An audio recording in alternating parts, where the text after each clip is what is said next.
Hey guys, I'm DJ Mojo and welcome to BTS Network, a group of creatives for the creatives, a platform that allows those behind the scenes and not at the forefront of their industries to share their stories.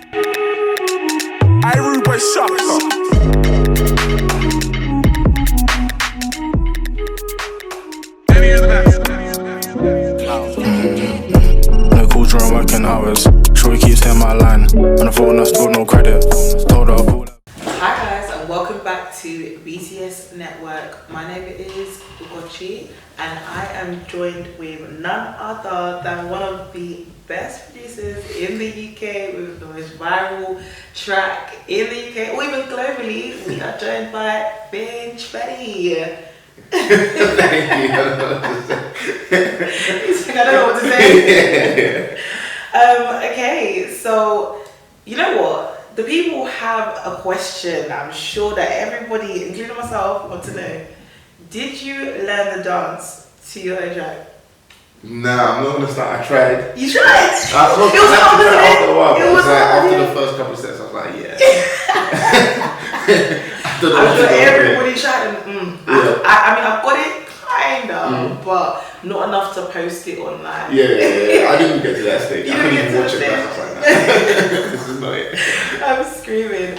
Okay, so did you know that it was gonna go viral before, like it went viral? Nah. I knew, if I'll be real, I wasn't too crazy about the song at the start because of the energy of the song. It was just having fun in it. Okay. But because with me, I'm snobby in it. I like music. Oh, okay. Yeah, when music, I'm a bit snobby in it. But when they were in the studio, we're just having fun. Yeah. But when Felix was like feeling stronger, but I was like, maybe, because I'm like 10 years older than him, so I'm like, maybe he knows something I don't know. So that's why my name's on there as a feature. Because I was like, just in case he's right, I'd be on there. That's So I didn't have a feeling, but Felix was feeling something about the song. okay. Yeah. That's interesting.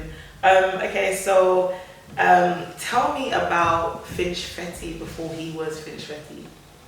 Like, where did it all begin? Your name for starters. Yeah, the name is so random.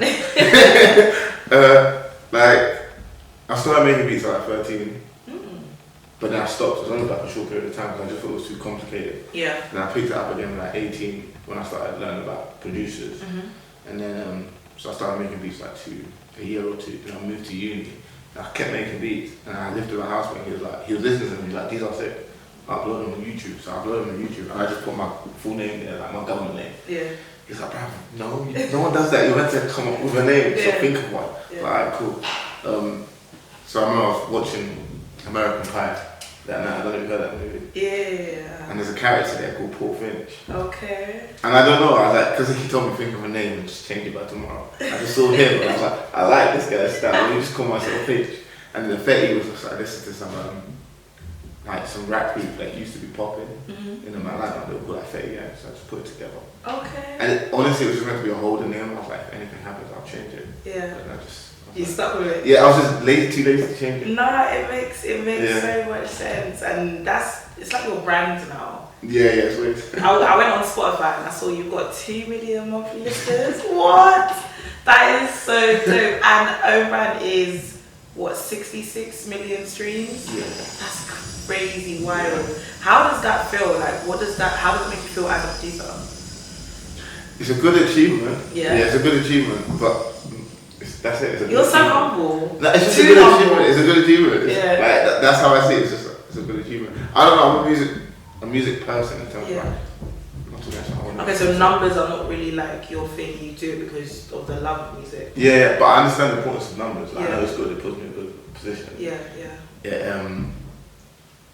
It matters to some people, but I've realized over a while it doesn't matter to like people that I kind of want to work with. Some people just don't care. I don't care if you're 60 million, 2 million listeners. Yeah. Because your beat's hard.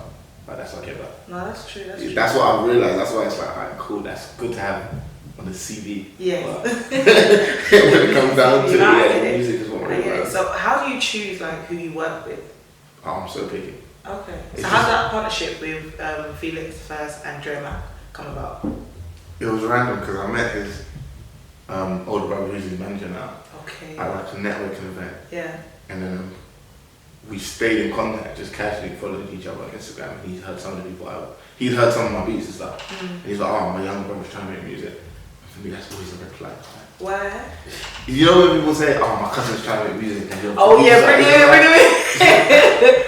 Like, is he good or we just doing it because like, no, I get it. So I was a bit like, he was like, tell me what kind of sound is he looking for? Then he sent me some beat ideas. No, he sent me some songs and I was like, alright, cool, these are the beats. And then his brother was like, nah, this producer's sick. I've heard of him because he works with other people that I'm a fan of. Yeah. And then I was like, oh, send me his Instagram. And I saw his Instagram, I saw he's a dancer. I was like, okay, he's confident. He's like, look, let's still see what the music's like.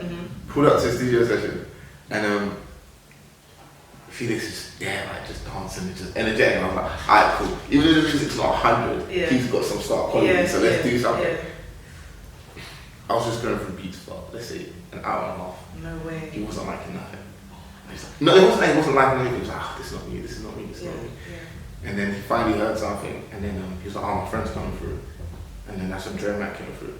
And then by that time, I played the beat, and he was like, oh, this is sick, let me get on this. And at that time, he waited so long, he just wanted to just have fun at that point. Yeah. So then that's exactly how we built a relationship. So it wasn't like we'd been working for like 2-3 years, and then we got this hit. It was like, that was our first session. That's crazy. Yeah, and it wasn't meant to be because 9 times out of 10 when people told me, oh, my brother makes music or my cousin makes music, I just kind of like, send me some of their stuff and it was good. I'll check it out. But Felix had no music out of it. So I just took a chance. Nothing. He had nothing released. And I was like, oh, fuck it, let me just do it for like it over. Yeah. That's actually too wild. Okay, so how did you, you went into producing when you were 13. What made you get into it? What drew you towards producing? Honestly, I feel like most people, I didn't pay attention to when you listen to music, you just think of the artist, you don't pay attention to the background sound, like the beats and the drums. I just never did. And then my cousin, who now kind of manages me, he was working on like a program called FL Studio. He was making beats on it. And it looked like a game to me, so I was like, oh, this is sick, let me get it. Yeah. So I got it. And then, he showed me how to download it. I downloaded it and I started using it, but I just got bored of it because it was a demo version, I could never save anything I started. Yeah. So I always had to start again, so I left it. And then I'd say at 17, 18, I used to listen, like, me and my friend were like obsessed with music. And then he was always like, oh, you know the producer that made this beat is like 19, and he's got hits and he gets like this amount for beats, you could get into producing. And then that's when I was like, alright, let me try my hand there. And I started to get into producing. And then from there I just kept going at it. That's kind of cool. So, describe your sound to me. I hate to sound generic, but I don't feel like I have a sound. Yeah. I feel like the way I would describe it is like it's just very, not in a bad way, but like basic. I don't overcomplicate my music. Like I was saying it today with the session I had. Like I just kind of do what I feel in the moment, and if it sounds good, it sounds good. If it doesn't, it doesn't. So I don't know if I have a sound, but I'll say, do you know, I do have a sound, but it changes constantly. Okay. So right now I have found like the alternative drill sound. So it's like drill drum hands, but a melody you wouldn't expect. It's not like your standard like dark piano melody and drill beats. It's either like an old school sample or like R&B sound and stuff. Yeah. Anything that sounds weird, like trap wise, and then like melodic, slow R&B. Yeah. Those are like the 3 things that I say right now that I'm focusing on. Okay. Yeah. But like in like a year, I could be on like house music. That's like me. Like I'll just. Okay, so as you change, your sound changes. Yeah, not even as me. Most people won't admit this, but I wouldn't say I follow the crowd, but I see what people like, and I see how I can have my own twist to it. Yeah, so I was gonna ask you, like, so do you keep up to date with like trends that are going on social? Yeah. Oh, you do? Yeah. I say outside of music, so not outside of music, but outside of producing. Yeah. I like to see what people are engaged in and see why they're engaged in. And if I can't figure it out, a lot of the time I kind of start experimenting and see why do they like it. Yeah. And if it sticks with me, I'll do it for a while. If it doesn't, I'll move to something else. Okay. Yeah. Now that makes sense. Okay, so what's your talk me through your creative process? I know I was asking you a bit earlier. Yeah. What is it like? How do you get into it?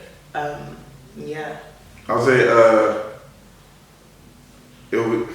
it's like one of 2 ways. Either it's like I heard something and it's like I could do something better, or I want to try and take what I heard that I like in that and add it with something else, or I just sit at the laptop and just make something from scratch, like depending on how I feel. Like, I want to make something slow, I'll make something slow. If I make something emotional, I'll make something emotional. If I just want to make something aggressive, I'll make something aggressive. So it's either based on my feelings or based on being inspired by something else I heard. Okay. Yeah. I do get that. Yeah. So, like, with that, obviously you had a good experience with Mac, Felix First. Have you ever had, like, or experienced any communication issues with any artists that you've worked with? Nah, because I'm very, like, direct and blunt. Yeah. And you seem quite chill as well. Yeah. And I don't know, I'm very, like, if something happens, it's my fault, I'll let it happen. So 9 times out of 10, I'll put everything in place. Yeah. You're going to know this is what I'm expecting, this is what I want, and this is how we're going to communicate.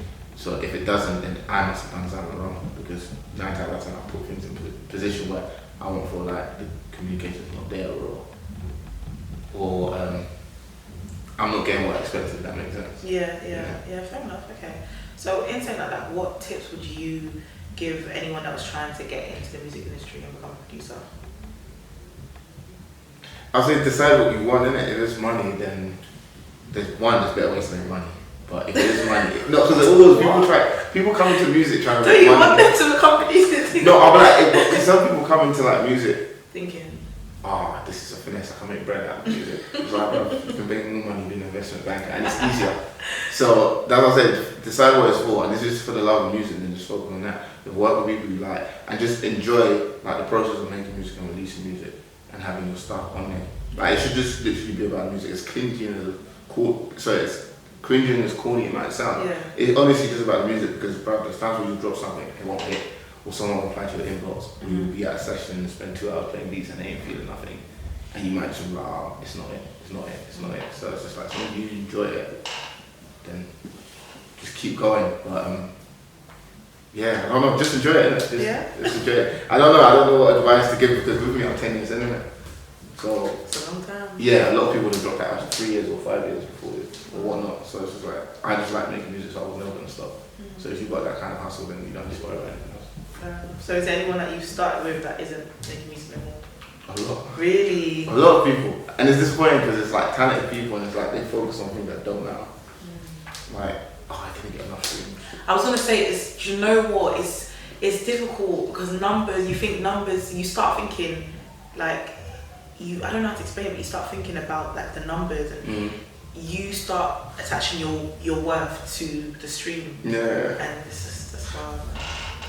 It is, and I get it, but I think there's 2 ways to look at it. Either don't focus on the numbers and just drop music for you, or accept it as what it is. If that doesn't get streams and people aren't liking it, drop something else. I like that.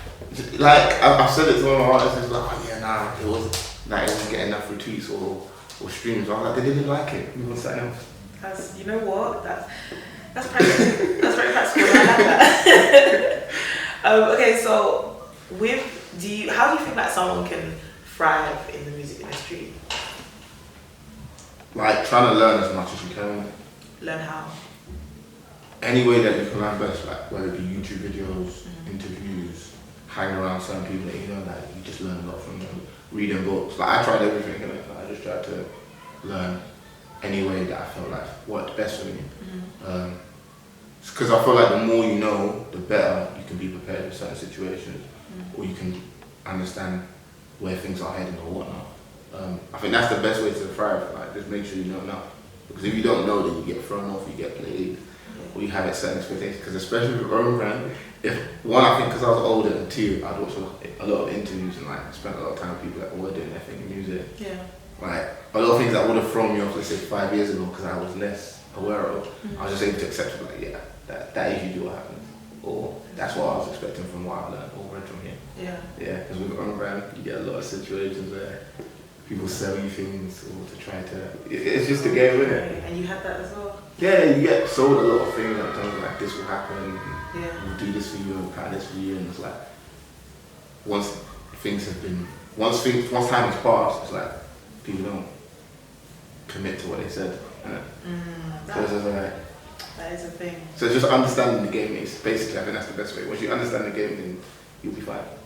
Fair enough. Do you see yourself, I guess, maybe teaching people who are like beginning in the game, or like mentoring anyone, or I mean, no pressure. Yeah. I don't know. I feel like I'm very impatient nowadays, isn't it? So no, I feel like I'm just impatient, so I wouldn't do that. I think what I have more interest in is like just discovering artists and then trying to get them in a position where they can do their thing. Yeah. And then just like I like making beats, but I feel like scouting and seeing potential people is my thing. Innit? That's what I feel like I would work on. Do people approach you in regards to asking you to? Yeah. And what's your like response to them? It depends, innit? Usually I just say, alright, send me some music. Yeah. Because if the music's good, then I don't even have to think about it. I'll just do it because I like good music. Fair enough. If it's not, then I'll be like, stay in touch, you know? Like, stay in touch, we'll stay in contact. I'm always open to send beats, like I can never get too picky. Yeah. And I don't know, you might have a hit, but I just don't see any. So I'm always open. But yeah, that's how I'm flexible. Fair enough. Yeah. Okay. Yeah. And so is there anything you would have changed or done differently when you started? I would have took the risk earlier, because I was working up until brand.